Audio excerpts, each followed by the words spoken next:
We give y'all the truth. Yeah. See, that's a synonym. Do I have to break down the English?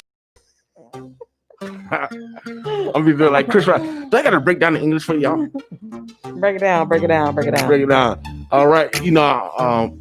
It's gonna be it's a warm day today. I hope you guys enjoyed yourself today.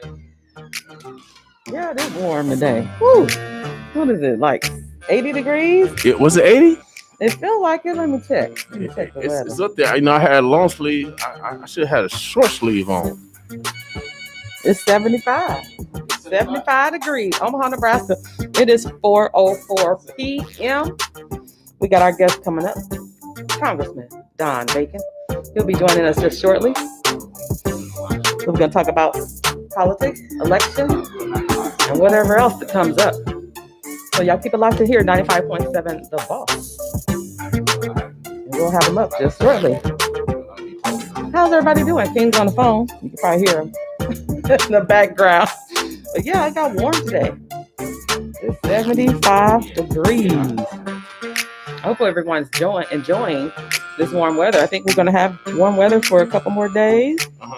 I would like the entire week, going to stretch it on out to the end of the week. But we are in October, in the fall season. So let's be grateful for these warm days. Oh, yeah, without a doubt, because winter is approaching. Yeah. And I'm hoping to stay up in Canada. Canada, keep y'all weather up there. For real. Don't send it down here. Hell yeah. Come on, Canada. Come on, Canada. Okay, I'm going to talk to the Congressman about this. Yeah. About Canada sending their weather to America. You know what I mean? Congressman, can you stop Canada for sending their weather to America? Can you do that? Let's boycott. Hey, we got to do it. We got to do it. Hey, I'm with it, y'all. I'm with that. We got the Congressman. The Congressman said he could stop the winds from coming up north to down south. That's a powerful Congressman, ain't it? That's powerful, Congressman. Yes. Yeah, we sanction. We got to sanction them. Let's do it. Without a doubt. Yeah, we'll slide right down here. There you go. We got the camera right there. There you go. Looking good. All right. Omaha, the birds, the bluffs. Let me turn this sound up. Real low.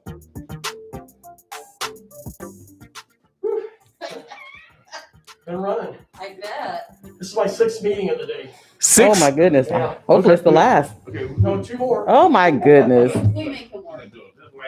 Oh, you guys work him hard. Testing. 1, 4, 2. Yeah, there you go. All right, here we go. All right, Martini on. All right. Testing. 1, 2, 3. 1, 2, 3. I'm on mic 2. I'm coming through good. Yeah, how you doing, Congressman? Very good. Hi, Congressman Don Bacon. How are you? It's good to see you at the airport. Yeah, that's right. We just saw each other a few days ago. Okay, so y'all traveling, so. Yeah. Okay, y'all ain't scared nobody. But so did y'all have y'all mask? Y'all practicing great social Yeah, distancing? it's better to have her. I had my mask on. Okay. On the airlines, they require. Mm-hmm. They require it? Oh, yeah. Okay. All right. Well, Omaha, the burbs, the bluffs, just in case y'all know what the burbs are, that's the suburbs. And just in case y'all know what the bluffs are, that's Council Bluffs. Oh, yeah. We chop up words over here in North Omaha. Yeah, they gonna get it. They They will get it. But we're going to have to teach y'all. That's all right. We got our congressman in here. He represents District 2. He's been our representative for how many years now? 4 years. 4 years. It seems like you have been in a perpetual campaign. Well, it's every 2 years, and my opponent announced in December after the November election, so it's like never stopped. It never stopped. Honestly. It's all good. Hey, Okay. that's part of our democracy. Now, of course, we want to address a couple of things. I've been seeing. I know Martine got a question for you, but I've been seeing on the air. They talking about the hell yes. Tell us about the hell yes.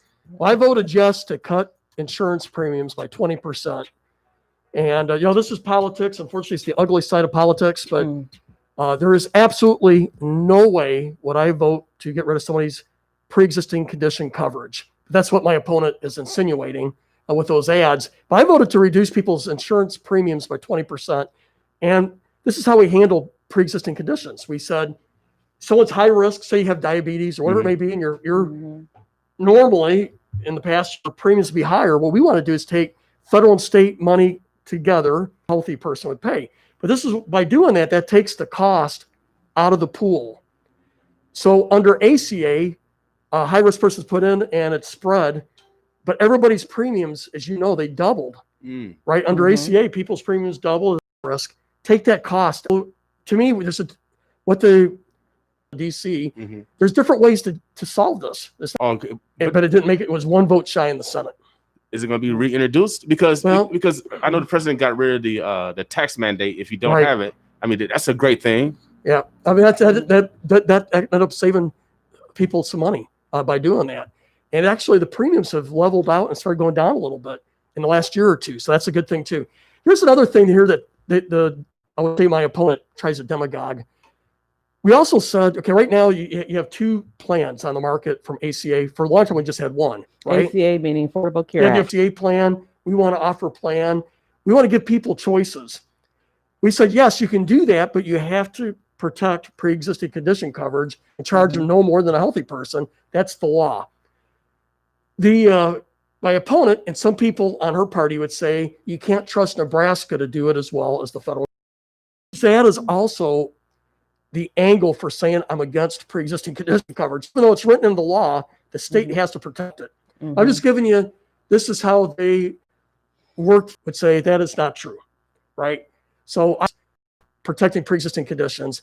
And by the way, I'm not the only one being attacked for this. I guess out of 435 races today, I was told 370 races the Democrats are attacking on this issue.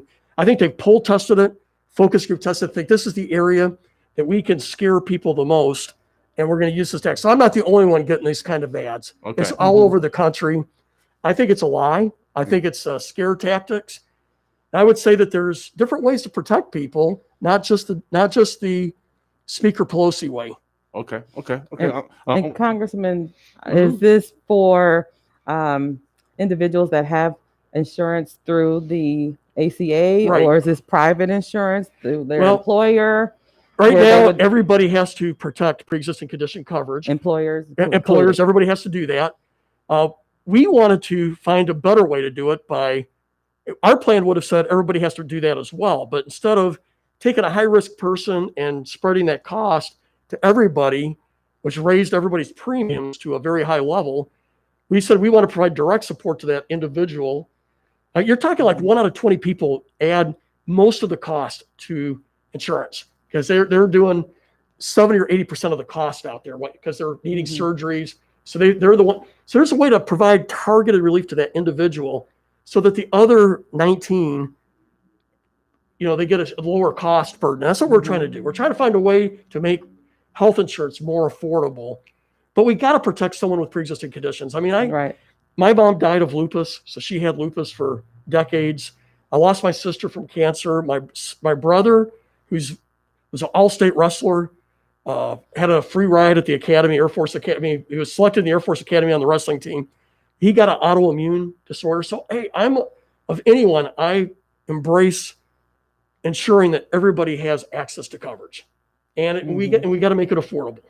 That's right. Because I know in the past, insurance companies that were quick to deny individuals that had pre-existing because of the claims that they would have to pay out on. Right. Because nowadays, there's a lot of people that have pre-existing conditions. Right. And so they'll be they have to sit out a waiting period. I remember back in the day, it was like maybe 3 months waiting period, depending on the policy, the insurance company. But that's a long time for someone to get that type of care and not be able to file a claim. Our view of it is we want to ensure that you don't pay anything. If you're 35 years old and you have diabetes, we want to ensure that you're paying the same rates as a healthy person. There's just different ways to do it. And by putting the cost in the pool is one way to do it, but it raises the cost for everybody. Or we could find a way to provide taxpayer direct support to lower that person's cost. And that takes that cost out of the pool. What we want to do is, the the Affordable Act, those premiums doubled, in some cases tripled.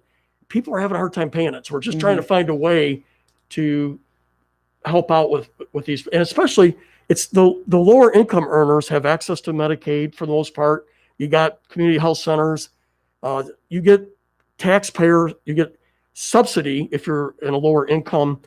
But the people that are just outside of that, say they're earning 70 or 80,000, they're 50 years old, and they got a family of 4 or 5, whatever it may be, they're paying 30,000 a year. That's a lot. Granted, they're making more money, but it's hard. I mean, they're looking at it, and they're paying. A lot of them are paying 20,000 with a $10,000 deductible. And so we're just trying to figure out how do we take some of the cost out of these plans so that it could be more affordable. And I think that's what we want to do. Okay, right now I know you guys have a disability where people, receive disability because of whatever pre-existing conditions. Right. So couldn't have been more money. You see, and that's a system that actually target individuals that apply for that type of subsidy.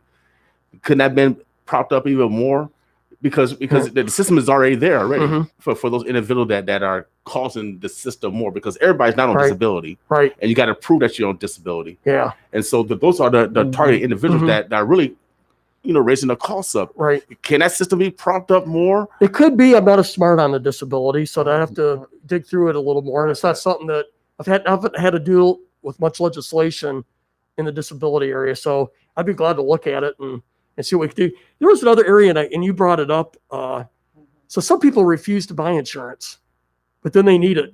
So then they get on ACA, and they're guaranteed to get on it. And then after they get the care they need, they come back off of it, right? That happens a lot. But what that does is the people who are doing it right, they're paying a lot for that. It's not right. So there needs to be some kind of accountability. But we don't want someone on hold for months if they have we want to get them right on. That was my next question. We want to get them right on. However, if someone's refused to get on because they don't want to pay, and then they also need care, it's not right for the other people who've been paying. So there needs to be accountability and responsibility here too. And that's part of the discussion. That was something that Brad Ashford and I agreed on back in 2016 when we were debating that it's not right to the regular person who's paying. Right. Well, it needs to be like a selective service. Yeah. All males at 18 gotta go down to the post office and sign up for selective service. Well, I look at it more. You don't buy a house insurance when your house is on fire. Right. You buy it before. Right. Right. But there's things in place. If it's a mortgage on it, they require that. So you're forced to get or homeowners insurance, and even so there's a debate. Should we have had? ACA had the mandate that said if you didn't do it, you're going to pay a penalty. I have a concerns from a freedom perspective. However, if you've refused it, you shouldn't expect the other people that have been paying to pick up the tab for you. There should be accountability there. So there should be a penalty. Yeah, without a doubt. So actually the mandate kind of worked, because on the back end we're gonna pay more for the individual. Well, our thought was at least you have them pay a penalty if they've refused insurance and then suddenly need it, right? Yeah. Okay. Everybody should. I personally think you should be. It's your duty to be part of the insurance team, because that's how you share cost, and people paying in. That's how you. And they were healthy. They said, "I'm not going to get insurance. It's too expensive." Right. And so a lot of healthy people that were younger stayed out of it, which made it more expensive for those who were in it. That's doubled and tripled in cost. We have a question, Facebook Live, from Paul Feldman. Thank you for your question, sir. He says, do you support Medicaid expansion? There's some pros and cons to it. I'll just say it that way. Now, we've already voted on it, so I respect the voters' decision. So I would say, since the voters voted for it, I would say, yes, we should do it. But here's the problem that we had. There was my concerns 2 years ago when it came up. The Medicaid that was offered before actually offered more benefits to those who are on it. When you did Medicaid expansion, the plan the bill that we voted on, or the referendum, or whatever you want to call it, actually reduced coverage for those that were going to be on it after that. So those that were poor were going to actually lose. There's so many essential health benefits, right, that are offered. It was going to be backwards for those who are already on it. And then there's also a cost. So I think when we do these referendums or these ballot ballot, whatever the right term is, for doing, like in this case, Medicaid expansion. Mhm. The cost, and I'm going to try to go by memory because it's been 2 years. I think it was $80 million. But we have a balanced budget requirement in our Constitution. It should have been also, where does the $80 million come from? That was never in there. Nobody ever talked about that. It's got to come from somewhere. And so I felt like for this ballot initiative, it should have been made clear, those who are going to get it in the future, we're going to lose some benefits. And those who are already on it, we're going to lose some benefits. But also that 80 million, I'm going by memory here. I don't know if I got the exact amount. That was going to come from somewhere. Was it going to come from our university? Was it going to come from our prisons? Where was it going to come from? And that's not on there. So I think there was a cost involved that nobody talked about. But in the end, the voters voted for it. And I think we have an obligation then to execute it. Okay, very good. All right. And by the way, I know Paul Feldman. So I knew you'd ask me a tough one when you said his name. Absolutely. I got also text. I got a text. We getting caught. We getting okay. Recently, the military housing was helped with reform through the Natural Defense Authorization Act. Are you familiar with that? Oh yeah, I'm on the committee. Now, military housing requires tenant bill rights, Yep. sets of minimum capacity living standards, enhance oversight, privatized military housing.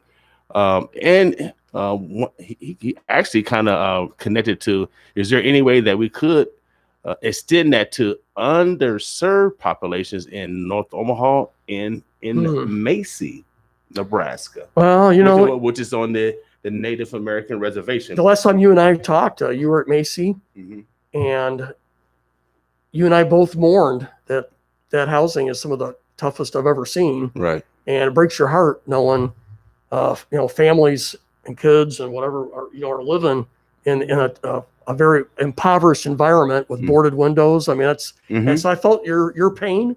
I felt it too when I've driven through there. So I know exactly. That's a good question. We're talking in the military housing. It's not even owned by the military anymore. They've leased it out to private side to run the housing. There should be a certain standard. When you're talking about North Omaha, you're talking about private housing. But I do think if you're renting it out, there has to be a standard, right? Now the question is, if you own the house and you're living in it, does the government have an obligation to lay a standard on you in the house you live in? That's something we could talk about. I don't know how that would. Right. But if you're going to rent it out to someone, there should be a standard that you meet. I mean, we shouldn't have boarded windows and things like that. And people should have, the basic amenities that you would expect. Right. And what a standard is for renting a house, and that they should be followed. Right.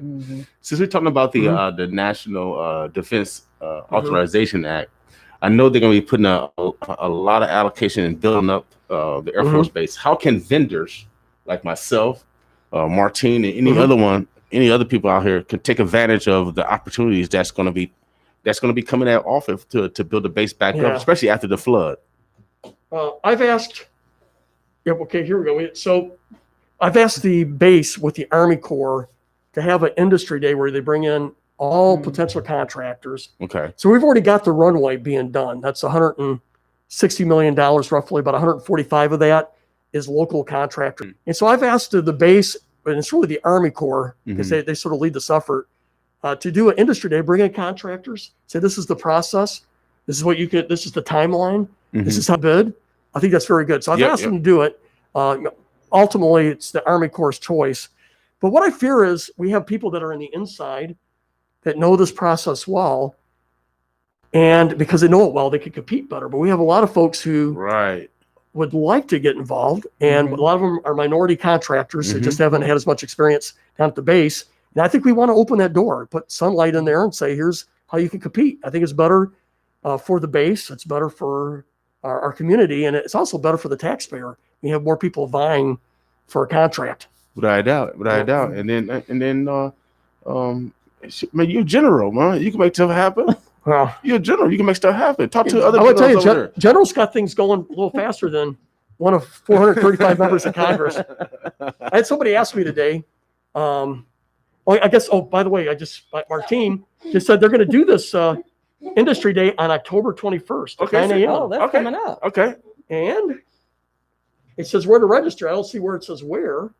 It's online at Okay. The lady, sam.gov/sam. that's Danielle. Just in case y'all wonder who is the lady in the red. And All right.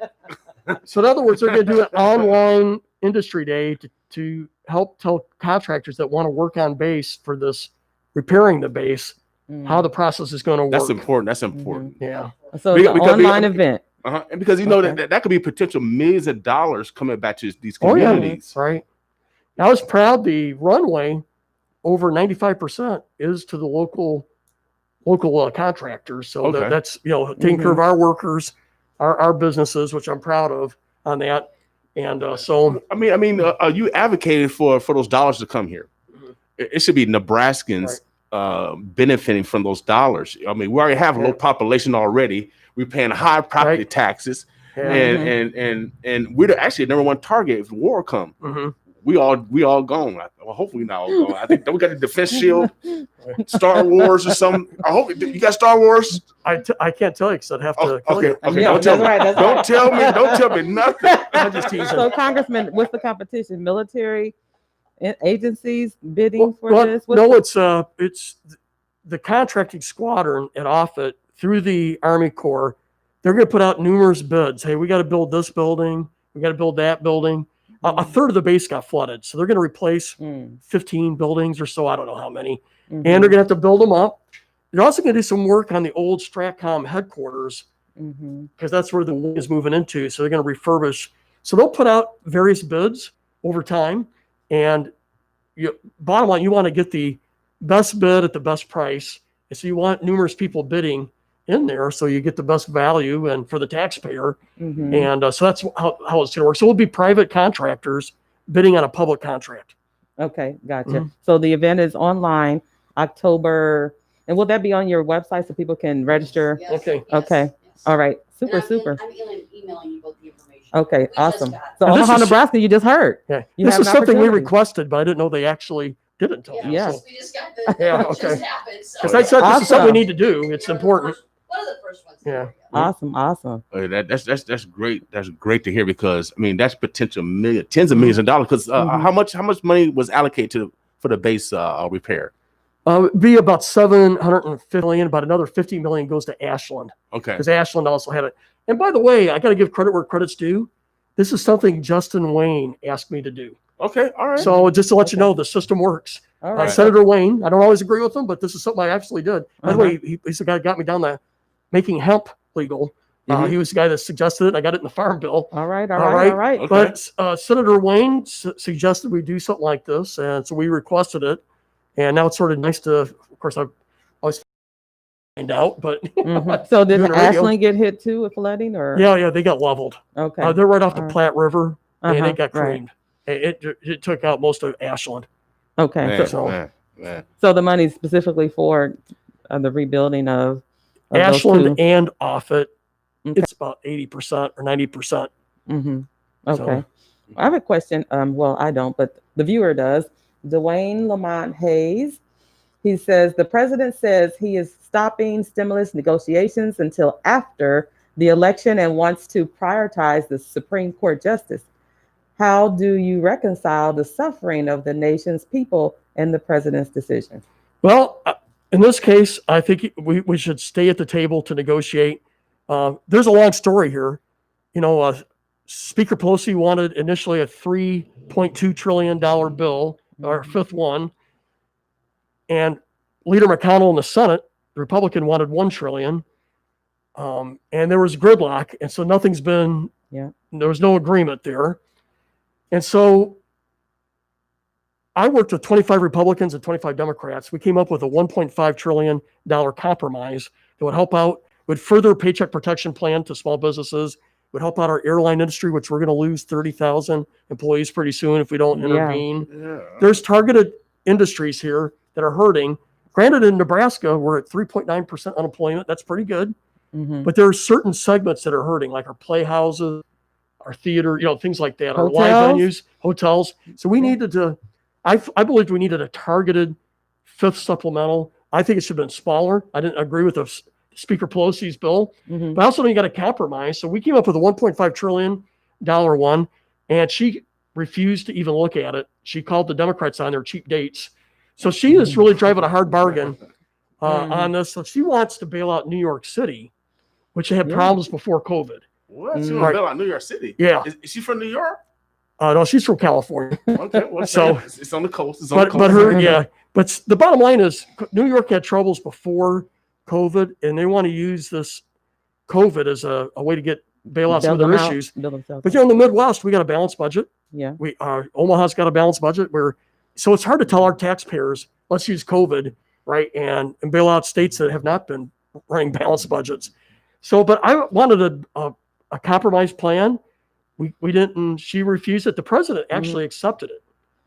He took the 1.5 trillion Oh, we yeah? offered. Yeah, he did. He said he would agree to it, but we couldn't get Speaker Pelosi on. But she came back with a 2.2 trillion, and still had bailout money for New York, and also had releasing felons early, even if they didn't meet their parole, Mhm. and also taking over the state's elections. And they had things in there that I couldn't agree to. So there's been a wide gap, bottom line. Yeah. And I think the president said, we're not going to close this gap. But I think he should have stayed at the table. Because what it does, it just says, hey, he's the one who walked away. He should have stayed at the table. Mhm. But bottom line, the president agreed to a $1.5 trillion fifth supplemental that would have helped out certain segments of our economy. Mhm. And I think he should have probably stressed that, right? Mhm. Right. So make a long story short, gridlock is hurting America. And I think the president shouldn't have walked away, but we have to be candid. The speaker has really driven a hard bargain here. Is not accommodated. She could have agreed to the 1.5 trillion. And if 3 or 4 months later we say it's not enough, she can come back and say, hey, it wasn't enough. But to me, to say I refuse a half loaf, because I can't loaf, it's not a good way to do business. Wow. You got to compromise. Brother James Wright. Brother James Wright got some information about the U.S. Corps Engineers. If you're trying to get registered for that event on the 21st, SAM, you got to go through SAM. Talking about SAM. We were talking about that earlier. There's an organization that can help you with the SAM process. It's the Nebraska Nebraska Business Development Corporation is on the campus of UNO. They're at home right now. I just talked to a representative. They're at home until May of 2021. They're working from home? Yeah, they're working for 20 at home. Okay. But the number you can call is 402-554-6263. Again, that number is 402-554-6232. I had it wrong the first time. I got dyslexia. I'm gonna say it one more time. So just in case y'all got it wrong. 402-554-6232. That's the number where you can call to get set up on SAM, because you got to get involved with the government. SAM.gov is where you register to participate with government contracts and government opportunities. All right. But they don't have to go through that to attend the online conference. Is that right? We encourage you to go to the conference. Okay. But I'm just letting you know some of the things that you will have to do in order to work with the government. Just trying to eliminate all these obstacles. We want to get to the information, and then whatever next steps, then we can do that. It's an intimidating process. Yeah, I believe it scares people out of yeah. it. So we want to take a little bit of the mystery out of it. Let me get back to the COVID thing. Mhm. Here's what's disturbing. We have a $130 billion bill that we could pass right now that goes to paycheck protection, helping out small businesses. Okay. The money has already been appropriated. It just hasn't been spent. So not even new money. But the speaker won't bring it to the floor because she says if she does that, it takes leverage away from helping out New York. But my point is, there is easy bills that we could pass right now that done. So she's holding it all hostage. Congress is Congress really like that? It is. I don't like it. It should be. You know what's going on right now? People demand they want 95%, or they won't vote for something. And I have a different mindset. Say you and I are different parties. Let's talk immigration. Say you want 10 things, and I want 10 things, but we agree on 6. We should be able to pass 6. 6. Yeah, let's get that done. We'll come back working the less. That's how the culture right now is like. No, I want my 9. If you don't like it, tough. Right. And you're saying I want my 9 out of 10. And it's a broken process. We got to be able to find consensus and then pass things that we agree on. Okay, now being a general, and I'm Mhm. going to my social scientist mindset. Being a general, and you're seeing that small community divided. Mhm. Doesn't that give an opportunity for the enemies to come in? Yeah, I think it weakens us. It does. We see it on immigration. We see it on healthcare. I think this COVID thing. And one of the things that alarms me when I get out, a lot of people don't realize this hit the whole world. I mean, today, England's in a shutdown. Paris is going into a shutdown. Israel's in a shutdown. This has been a worldwide challenge. It's not just America. America, we're in the throes of it, but when you look at the media and the partisanship, you'd swear that we're the only one getting pummeled here. Right. But this has been a problem everywhere. And the only places that aren't getting pummeled is because they're dictatorships and they don't release their data. We don't even know how bad China has been hit because they won't release honest numbers, and neither will Russia. But in the free world, this has been a challenge. And it's not just us. I know India as well as Brazil, Yeah. their numbers is almost comparable to America. Right. As far as for those that got it. So like I said, I mean, it's out here. You can't really blame one person. We all got a responsibility, Right. to try to solve the problem. So here's something that people forget. In March, the CDC said that we can expect anywhere between 200,000 fatalities to 1.7 million fatalities. That was the low and high range. And we're at 210,000. Everyone's tragic. It's a beloved person, a family member. But we have to see that it was, if you look at it from the lens of the CDC from back March, we're actually on the low end of the estimates. And but that's not to diminish each one was a tragedy. I mean, everybody has that was a mom or a dad or a brother or sister or something, and it's heartbreaking. What are you working on right now? Go ahead. Drink a while. Go It's working. I have this great interview right now with the boss. Okay. And That's. I'm gonna go ahead. Take a sip of water. What have I been working? Well, I'm gonna give you a break. Omaha, Nebraska. Go take a little sip of water because we own you. We own you, Congressman. Omaha, Nebraska. We are sitting, chilling with. Got my co-host. Well, we're doing the evening edition. Oh yeah, we're doing the evening. That's right. Drive time. Edition. Yeah, drive time edition. And we're sitting here with our congressman. We're just having a candid conversation on what's really going on on the streets. So what's next? Martine mentioned, did you stop negotiation? People are hurting. What's next? Because you got Thanksgiving, you got Christmas, you got winter coming up. Right. I got one. Can I throw in something real sure. quick regarding the eviction moratorium? The president signed executive order. And so the CDC responded because it may be related to the spread of COVID. They're trying to stop the spread of COVID. But if people are getting evicted, that's the reason why CDC has responded. So now there's this document or form that renters have to fill out and submit to their landlords to be covered and not be evicted from their apartments or wherever they're living. Where is the transparency as far as this form that they have to fill out? And is it something that they have to create? Is there a document that they can utilize? Not everyone has the wherewithal to draw up a document to supply to their landlords. But my point is that there's no awareness of this, this form that you have to submit. And furthermore, I'm not sure if even landlords even know about this. Up on that. You know what I mean? I don't know. Here's the concerns. I think we have a rent problem right now. If you have people, we have 3.9% unemployment, but we know it's higher here in North Omaha, right? It's about twice that. And so we know there's people that are hurting and they're having a hard time making their rent payments.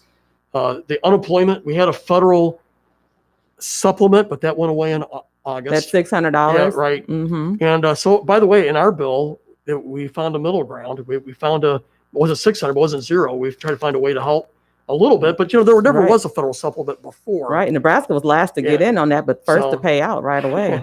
But here's the concern. We probably have to look at this rent thing holistically. If you tell person A, you don't have to pay rent to person B, and you won't get evicted, but person B has to make payments still to the bank as he owes or she owes. It doesn't, so there has to be some kind of help rent aid, because you have to look at the whole system. When, if you have someone that owns, 3 apartments or something, and that's their livelihood, and they're making payments, and so then they go bankrupt, right? So we have to figure out a way to have a more whole, I would say the whole, you got to look at the whole Holistic picture. approach. Yeah, holistic approach. If you just help eventually affect someone else that's also owing money, and and that person's trying to put food on the table too. So we just got to figure out how to do a more, just a smarter approach, if you ask me. Well, it seems like when it comes to mortgages, you have to go to the banks, because the banks usually control the mortgages. We bailed out banks last time, in the last administration. We bailed out banks, and so it's time to make banks be part of the process, be part of the solution. Because if you know you got a mortgage, well, don't put pressure on that person that had to have a mortgage because of the current situation. And so, like I say, it has to be a whole team effect. But these banks are really the ones that are putting pressure on individuals and are moving forward with these evictions. It's not fair that these banks are doing it. Wells Fargo has been cheating people forever, and they still getting money from the government. And we know they cheated people, making false accounts, et cetera, et cetera. Is there any possibility that we can put some responsibility on these banks? Because that's where it is. I know the president could do what he could do with the executive order, but if the banks don't stop their initiation of their action, then I think they should be held accountable if they don't follow that executive order. We should consider, all the above and figure out what's the smartest way. And I don't have the best answers on that. I mean, it'd be something I would have to discuss and debate. Sort of where we're at nationally. For every 10 people that lost their job because of COVID, 6 have gotten back to work. So we have 4 that are still unemployed. In Nebraska, for every 5 who lost their job, 4 are back to work. So we've done considerably better, but there's still work to do. And we know there's these certain segments in our community that, well, I'll give you an example. You go to a place where they have bands come in. They've been shut down for 6 months, and there will be no bands for 3 more months. And so those whole live venues are about ready to go under, because that whole market's just sunk. Our theaters, our playhouses, same thing. Touring buses. Right now, nobody's running buses, right? Yeah. And so those are the things that we've got to find a way to still help out. And those people are paying rent. So we have to figure out how to support them. So I really did have a dislike for this all or nothing approach in DC. We had a chance to pass target legislation where we know it would have helped out New York as well as Omaha. New York may not have got bailout money, but their businesses would have been helped, right? And the employees would have been helped. So I regret that we hold things hostage to get things to force things that the other side does not want. And that's what's going on. Right. Well, that's the reason why we got to vote, because we got to get individuals that can negotiate. You kind of remind me of Ben Nelson. Ben Nelson will go across the aisle all the time and negotiate with Republicans all the time. I enjoy talking to him. He's a fun guy to talk to.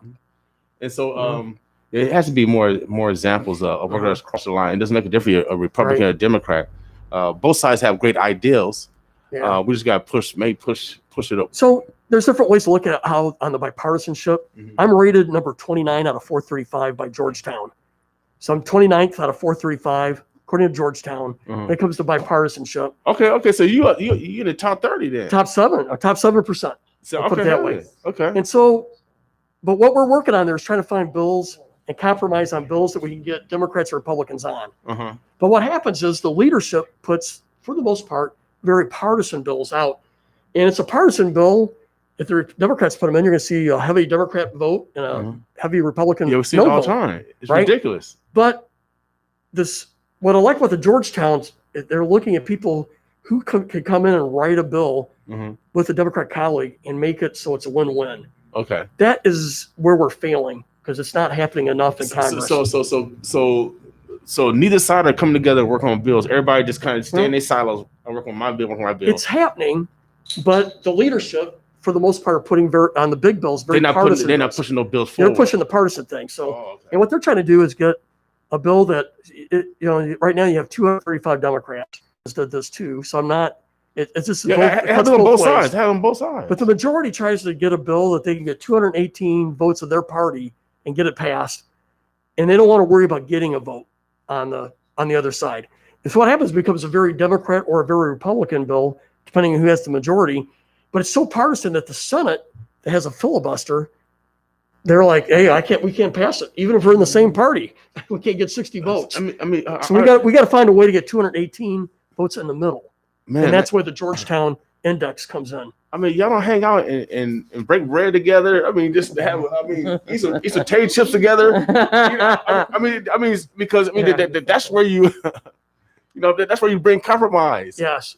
Yeah, I think we're doing that. Well, I'm in groups that are doing that, but it's not enough. All right. So there's 50 of us that are pretty regular, but there's 435 total. Right. So 50, you could do the math. That's it's like 15, not even, well, it's probably a little over 15 or around 15%. Right? And for those that are out there listening, for the nerds, the Bluffs, and Omaha, no matter who our leaders are, we should demand that they work with the other side. I mean, that's what they're supposed to be doing. If they get elected, is to go listen to their constituents, no matter who they are, and to negotiate for like you said, the commonalities, and then for things that you need to work on them later. Right.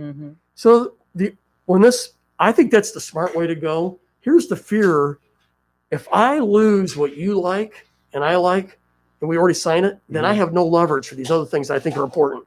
But it's the wrong way to think. Man.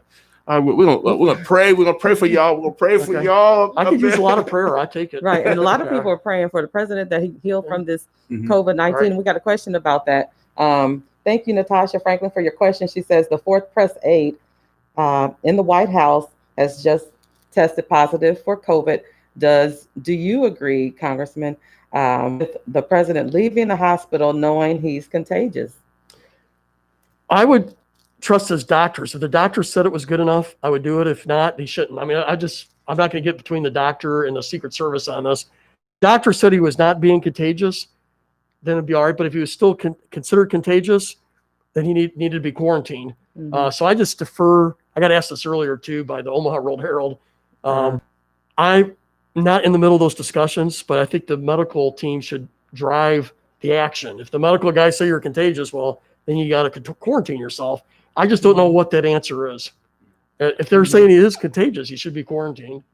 Absolutely. Right. I mean, he hasn't tested negative yet. He's still positive, I don't. I'm not there. I'm not the part of that. But you're right. If you're contagious, you don't want yourself. Exactly. Right? So is that what you're telling your constituents here in Nebraska? Is if your office contracted, how would you behave? Well, I'd go. Well, I don't even know but my wife would take me at home. I'd have to find a private room. Find a private room and the basement. Yeah. So we'll see. But I think you isolate yourself. Right. And I know a friend of mine did. He was a general, a 3-star general, and he got it. And he was in his basement, and his wife would knock on the door when there was food outside his door, and he would get it, and they would knock back when the plate was done. And and by the way, it was scary. He said when he was healing, the virus was coming out of his eyes, and his eyes would swell shut. So it's very scary. Yeah, it's just scary to hear his story when I heard it. The virus. Oh man, it affects people differently in different ways. Oh wow. Lord have mercy. Oh Lord, don't tell me that. You can make me faint in here, General. Yeah. Omaha and the Birds of Bluffs. We are talking to our Congressman Don Bacon. It is 4:49. We got about 11 more minutes. We want to be conscientious of his time. I always wanted to say that. It's 2 days in a row I said that. Marty, you got any specific questions? Well, I asked mine in particular, and he showed me a document for the rent moratorium, just trying to prevent people from being evicted due to loss of job due to COVID. And there was a news report probably about a month ago where a couple was getting evicted from their apartment. And so in order to be covered, in a sense, this form has to be filled out and submitted to your landlord. Right. So that was my question: was where do you get this form? Do people know about this form? Yeah, it must be. It's not something that I've heard much about. But that's why we do this. It's how we're always learning, and and then we got to figure out where we can help out. If I may, one of the big discussions I think will be this election cycle. But even if there was an election, it's been a topic, especially since George Floyd and this whole summer. We have to be candid that despite the fact living in the what I believe is the greatest country in the world and great freedoms and the most prosperity, there is disparity, and great countries don't look past that, right? We figure out how do we help. And I just want you to know that I've tried to develop a comprehensive plan that covers a wide array of things. But I wanted opportunity zones, which has brought in $500 million in the Omaha area into disadvantaged areas, hundreds of new jobs. I believe in the career technical education and putting more emphasis on that. When you hear about welders who get their license, people are 22 years old, they're earning $50,000 a year with a new license and health insurance. So I think we could use more CTE. I think North Omaha would benefit from that. If the high school here, if we could do that. I've also been an advocate for the Small Business Association to have more targeted loans for minority entrepreneurs who want to start businesses, because the hardest challenge is getting capital. That's right. Right.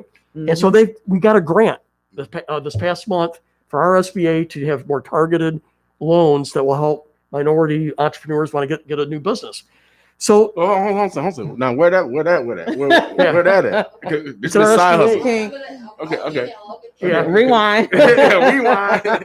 But see, I know part That's of it is important. part of it is you can have a great idea, Mhm. but if you're raised and you didn't inherit wealth, it's just harder to grow capital, up, yeah. especially if you come from a family that didn't have a lot of resources, Mhm. right? Mhm. So we also had housing here in North Omaha that was matched by locals. That's a $50 million low and mixed income housing grant here in North Omaha. I've supported the Juvenile Justice Reform and the First Step Act, which is justice reform. Mhm. I think that was something we needed. I've taken some positions that put me in the crosshairs of the president on the Confederate bases with the military. I don't think it was right to have bases named after Confederate generals that violated their oath. I have a story there. So for life, I can figure out why we're naming bases after Confederate generals, right? Okay, yes, so this should be named after those. Oh, yeah, I agree with you. Yeah, okay. It should be named after Medal of Honor recipients. We got good people we can name bases after. I don't like, so you got someone that violated their oath, fought What for do the you mean by Confederacy. that? We had 600,000 people die. Explain that to me. Violated oath. Well, when you become an officer, you swear an oath to the Constitution. Okay. We had all these leaders of the South, military leaders, that violated their oath. They led the South in the Civil War. 600,000 people died, and it was for a bad cause, slavery. Mhm. And then after the war, it wasn't really immediately after the war, in the 1920s, in the 1940s, during the Jim Crow South, Mhm. they started naming these bases after Confederate generals, and I don't like it. And so I favor changing those names. Also, And- so just rename. Yeah, I want to rename them, and I'm led the effort in the House on the Republican side to do that. And I just think it's right. As an old military guy, I never liked it to begin with. Okay. Right. Okay. Also, I've led efforts on the anti-lynching legislation, and unfortunately, I got the bill passed in the House. We got a bill passed in the Senate, but the Democratic leadership didn't want me to get credit for the bill in the House, so they changed the title. So now we have two bills passed, but the titles are different, and we still can't get. It has to be the same. And it's discouraging, but we're not done yet. I want to come back after the election and say, let's be grown-ups. Yeah. Let's pass this one or that one, the Senate bill or that one. Let's just. So they want to give you no law. They Yeah. want to give. There's a long story there. I just gave you the long and short. There's more to it. I mean, What more to than it that. was, I tried for. on the boo boo, we got to be the example, because Yeah. I mean, we wouldn't have this radio station if it wasn't for Lee Terry Yeah. and President Obama Mhm. working together to Right. get it done. I Right. mean, come on. So- I mean, good results come by working together. There was leaders in North Omaha said, Don, for 100 years, we tried to pass anti-lynching legislation. You're a general. Let's see what you can do. So I took it serious. Right. And so I saw that the Senate had a bill by Kamala Harris, and it passed unanimously. So I took that bill. It happened just that week when this discussion occurred. Mhm. This is like 2 years ago now, roughly, maybe a year and a half ago. And I went to the Congressional Black Caucus, which is mainly Democrats. I said, you guys put your name on this Kamala Harris bill, Mhm. and I just want to be a co-sponsor, to be the author. Well, let's pass this and let's make history. Mhm. Well, the leadership in the Congressional Black Caucus said, we have a better bill. I said, this has been going on for 100 years, Oh, right? So they had a different Mhm. bill, and they wanted to pass their bill, and then you have the Senate bill, and then Mhm. nothing would happen. And so I lobbied them for 2.5 months, and they said, we want our own bill. So finally I said, well, I'd like to put it in then under my name. And so I did, and then I started getting lots of support coming in. Mhm. And so then literally about a year later, it was this February, Mhm. I get a call saying, we have changed our mind. We like your bill, but we don't want to give you credit. So we're going to take the wording verbatim, put it on Bobby Rush's bill. And I like him. He's a good man. He's from Mhm. Chicago. Mhm. But we're going to have to change the title because it would still be your bill then. And so they changed the title, that verbatim bill, but because it had a different title, it did not become, Man. because Kamala Harris had a different They're title. going back. They're going backwards. I'm glad. I'm glad Miss Wow. Harrison got a chance to be vice president. Obviously, she makes better decisions, Yeah. without a doubt. But that's a because- little bit some of Man. the ugliness in Mhm. Congress, unfortunately. Well. You know, I'm a man. You know, both sides do it. Both sides do it. We gotta. I'm glad that you're ranked in the top 7% of crossing the aisle. That to me, that's important. That's how I am. I always bridge gaps. You can't take a position and you stay, in your Right. trenches. One day you got to get out of that trench and negotiate. See, some people think bipartisanship is you compromise your values. I don't see it that way. Or I'm going to vote one way this way and the next day that way. I don't see it that way either. What I see it is we sit at the table and figure out how can we get an agreement that it's a win-win. And to me, that is bipartisanship, building win-win bills that both sides say, you know what, we both can agree to this. Right. And it's not about, I always hear all the time, well, you voted yes or no how many times? I go, yeah, it was a partisan bill. I can't vote for it against my conscience. Mhm. The real bipartisanship is at the negotiating table, putting that bill together. And that's why I think the Georgetown Index is very useful, because that's what that's about. Right. All right, Congressman. We have a question from Akil Lyon. Thank you for your question. He says, why do they group Black Lives Matter with Antifa? And also, how would you handle police reform when it comes to Black and brown people being treated less than? Breonna Taylor, for example's case, never had an option for charges of murder of any type at the table for the grand jury. No, those are great questions, and I appreciate them. So I guess 2 questions there. First of all, I agree to the sentiments of Black Lives Matter. Black Lives Matter. And I agree with the sentiments and the meaning of it. The concern for some is that the actual organization is a very hardcore Democrat, farther left organization, the founders and the people so the political organization is such that some people can't agree with it. There is disparities and inequality. So I sort of separate the meaning of the word, of the phrase, which I embrace, versus the political organization that clearly we probably don't agree on a lot of things on there, right? So let me just say that up front. And I'm not a big fan of Antifa. I think the Antifa is a different organization. It's more than an idea or concept. It came out in the debate. The other day, I just saw a video last night of Antifa doing violence, right? So it's something that here's the thing. We want to protect peaceful protest, period. Even if you don't agree with what they're protesting, that is our right. Freedom of speech, freedom to assemble, freedom to petition the government. We got to protect that. And I, whether I agree with you or not, I should go to my death as a military guy saying it's your right. But we can't ever excuse violence, or when you're hurting an innocent person, or even not an innocent person. We're Americans. I mean, we don't want to hurt each other. And small businesses, when they get destroyed, a lot of them are insured, but they're not insured for rioting. So that's their livelihood.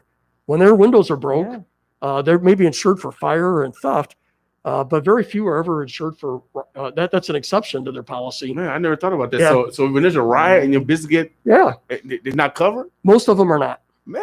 Yeah. And so dang. my whole point is let's support peaceful protest.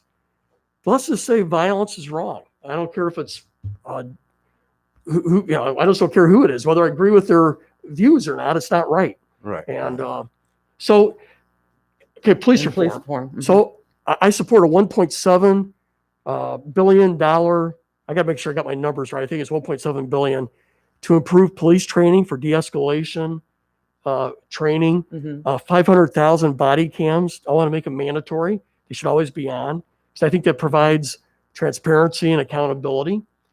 I support a registry. If a policeman is found guilty of an infraction, whatever it may be, then it should go in this permit record so you can't go from Omaha to Lincoln and the Mhm. Lincoln people don't know. Right. So those are some things that I agree on. I think most people do agree on. The Pelosi bill, I would just say, had some things in there that I think would hurt police to the much or would actually be to the detriment of North Omaha. I mean, we want to protect people too. So there was the Democrat bill had a registry as well, but it could be any accusation is permanent, not ones that are validated. So if I would say you're a police woman, I'd say, hey, you harassed me, and I file a complaint, that goes in your record, even if it wasn't true. Mm. So there needs to be some kind of validation, Yeah. I believe. And I say this as an Air Force guy. I commanded 8,000 people. I know that there's frivolous versus real complaints, right? And we should protect from the frivolous, but make sure that the real complaints are permanent, right? They've been validated. Mhm. And so also qualified immunity. A lot of people don't understand what that is. Qualified immunity is for policemen is if they didn't break the law and they followed the procedures of the police department, then they shouldn't be subject to lawsuit. But if they violated procedures or broke the law, then they should be open to a lawsuit. So Mm. qualified immunity is not unqualified immunity. It's Right. and the problem is if you don't give a policeman a qualified immunity, they will be sued. Nobody, they don't earn a lot of money to begin with, and to be sued repeatedly, it would happen. It would be harassment, against the cops. So those are a couple of the differences that I had. There's a debate too on chokeholds. So the Senator Scott bill, the senator from South Carolina, a hero of mine, I love that guy. He banned chokeholds for all situations except for if the cop is fighting for his life. I mean, if it's a Yeah. so you're gonna say, hey, I can hit you over the head with a club, but I can't give you a chokehold. I don't just so if he's fighting for his life, then he should be able to try to survive. On the Democrat bill, it banned it totally. You couldn't even for fighting for your life. So there might a minor difference there, but both bills limited the use of chokeholds. Bottom line, Mhm. but it was to what degree? But being a former probation officer, you got to make sure you come home. And Right. so, To your family. I agree with that. Yeah. What you, I mean, if you fight for your life, like Congressman Scott, you should be able to do whatever you can to save your life. But if you got several men there to help you, you should be doing no chokehold, Absolutely. nothing, Right. because you have assistance. But you by yourself, then I mean, you got to survive. Right. In the end, we want to ensure that all communities are protected, right? But there are some reforms with the law enforcement that we could do, the body cams, the training. I think the registry is smart because what we've seen without a registry, if a policeman gets fired in Omaha, they could go to Norfolk and they wouldn't know. It happens in other professions like teachers. Same thing happens. Yeah. And so there should be a way to cross-check to make sure there was a good record before you hire someone. Without a doubt. Absolutely. Without a doubt. Well, we appreciate you coming in. Martin, you got any other questions? Education. You want to touch on that as far as schools going back in session here? It just happened this week. Omaha Public Schools in particular. There's not a perfect answer. If you some people are going to want the school stay closed, some are going to want them open. I believe it's smart to open them. And I speak from someone that I think there's more. Congressman? Really? To open the schools? Yeah. I want to have them open because I think our kids, in the end, the children in, I'd say, North Omaha will suffer the most without the schools being open because there will be the disparity in education will end up growing. And I think kids too need the social aspects of this, staying at home and not be able to go out. And I speak as someone, I just talked to an 88-year-old man. This is a school, but he's been isolated for 6 months. And so there's more than just the health factor. There's also the mental health factor here, right? Right. But there's not a perfect solution here. I mean, granted, there's some people are going to want to keep their kids home and some are going to want them in school. And so you're not going to please everybody here. I support if someone does not want to send their kids to school, then they could keep them at home. But I would like to have the option that their kids can go to school if they want. Okay. All right. Appreciate you That's coming it. in. Yeah. I kind of agree with that also. You talked to an 88-year-old. I talked to an 8-year-old. And Yeah. that 8-year-old, Mhm. the 8-year-old said that I want to go back to school because I could see the mental stress Right. on that 8-year-old. Yeah. And so people cannot, for those that try to make this decision, you cannot separate the mental from the Mhm. physical. It's impossible. I also think that when we have, like, say, Omaha not opened, but you have Millard, you have Mhm. Elkhorn. Yeah. In the end, I don't think all the children are being equally served. I agree Right. with you. I mean, And so I worry about, so we're going to say our students in North Omaha, are they going to be a year short of algebra? Yeah. Are they going to be a year short of geometry? yeah. Mhm. And so, but there's no perfect fit here. This is a challenge. You're gonna irritate someone no matter what, and you're gonna please someone no matter what when you do this. Well, I just debate that because New York, they're shutting back down again. Mhm. Schools, Governor Cuomo, he just shut the schools down Right. for,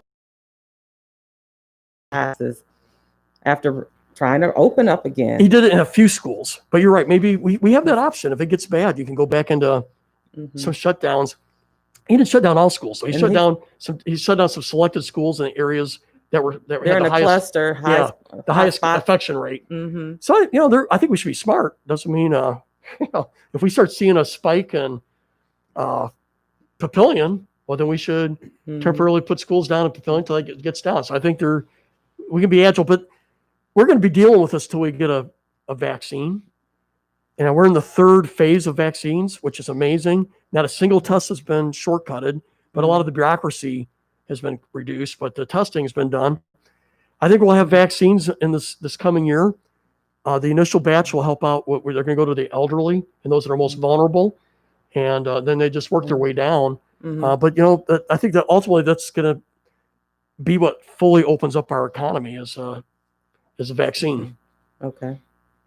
Are you going to get the vaccine? Yep. I told a media the other day, I'm an Air Force guy. I'll take it in either arm or either cheek. All right. Omaha, the birds, Thank the you, bloods. Congressman. We've been talking to our Congressman, Don Bacon. Hopefully, we answered your questions. If not, we will have him back on before the election. I think Kara Easton's going to come in next week, and so she probably critique you. Before you get out, we're going to ask one more question. Is there any other misperceptions out there that's been broadcast or whatever that you want to clear up? Well, the most glaring one is I feel like it's a very deceitful on the pre-existing conditions. Basically, what they're saying is you're not doing it my way, so we're gonna say you're against it. I think Republicans, Democrats alike want to protect pre-existing condition coverage. There are different ways to do it. In the bill I voted on 3 different times it was mentioned. So I appreciate you giving me that chance. And, beyond that, her goal is to try to say, hey, I'm 100% President Trump or whatever it's going to be. And my counter is going to be, I'm in the top 7% of bipartisanship. There's over a dozen issues that I have been my own person, whether it's DACA, whether it's the post office, whether I could go on and on. Mm-hmm. And so, but in the end, I ran as a conservative, and I'm going to, I have the values that I ran on and that got elected to do. And so I'm going to do what I promised. But yet I have been independent on issues that I've disagreed with the president on. So I thought those are going to be the two issues she's going to focus on primarily. My last question. You win. Biden, Harris. Give me that scenario. You win. Trump, Pence. Well, what's your objective for each team? What's your goal for each team as you look at the next 2 years? I think you never go into say I'm going to fight you or disagree with you on everything. I think you got to look at each issue and say, I don't care if it's a Democrat or Republican. If I like the issue, let's support it. Let's see if we can meet in the middle. There's a lot of policy positions of, Vice President Biden that I would say I disagree with. But there's areas that I'm sure we'll be able to agree on as well. So my goal is to defeat COVID. I don't care who's the president. Okay. We get the vaccine so that we can open up our economy. We had the best economy in 50 years in March. And we lost it because of COVID. The whole world suffered. A lot of people don't realize middle income earners had the biggest increases in pay in 2019 in the history of our country. It was 6.8% for the middle income earners. And the lowest income earners saw a bigger rise in income levels versus the wealthiest. Actually, so for the first time in 20 years, the gap started to shrink. Mm-hmm. And that wasn't government. That was the free market system saying, I need good workers. I'm going to pay you more. Okay. That's a good way to fight poverty, by the way. Right. Right? Right. And so I want to defeat COVID. I want to get the economy moving. I want to make sure that my voice is national security. I want to make sure we stay in a good spot, which we are right now. Mm-hmm. Locally, I want to get the next T project done at UNMC, which is a major expansion at UNMC that will be targeting future pandemics. It's a great public-private partnership, but I want to make sure that the federal government is on track for doing its part to make that done. Okay. It's a $2 billion project, hundreds and hundreds of jobs coming in, and it will be a great plus for the community. What kind of jobs and what type of educational level? It's more medical and science, pandemic-oriented folks, and it's a deal with.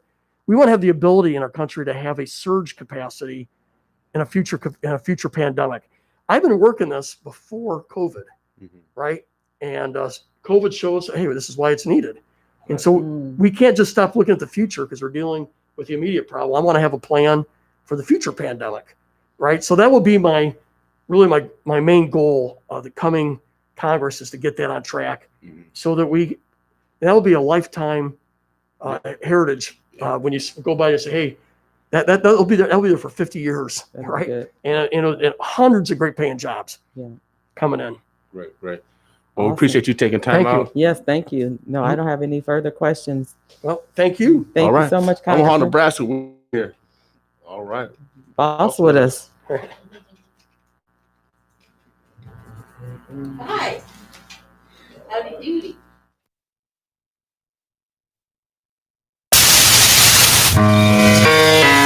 It's just a public service announcement. Well, it's real. I'm telling you, it's real. Now here's what I want you all to do for me.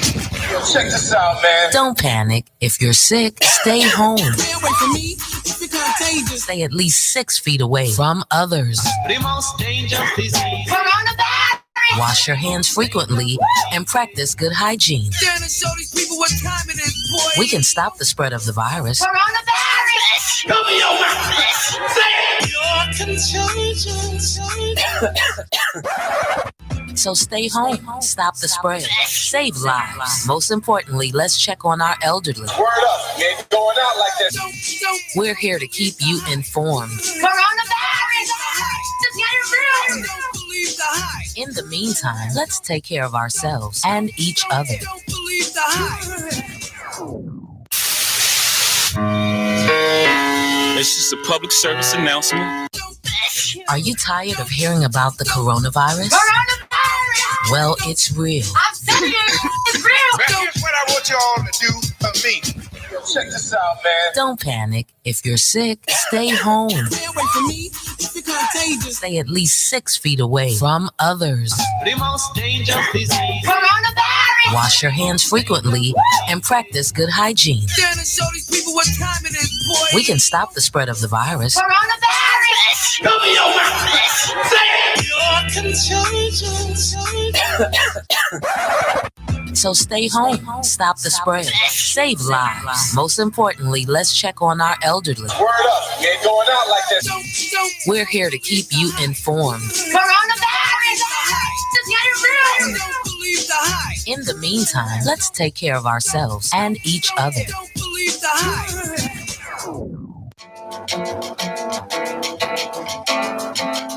This one's for you.